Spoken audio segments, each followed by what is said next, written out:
18 పడిమెట్ల పైకెక్కి గుడికేగు భక్తులకు ఎదురొచ్చే బంగారు స్వామి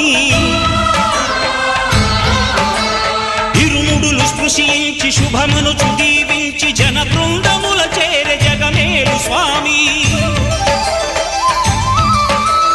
తన భక్తులొనరిల్చు తప్పులకు తడబడి ఒక పక్క ఒరిగెన ఓంకారమూర్తి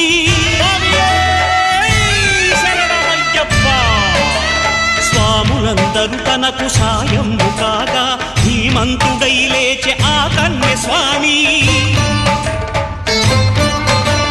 పట్టబంధము వీడి భక్తతతికై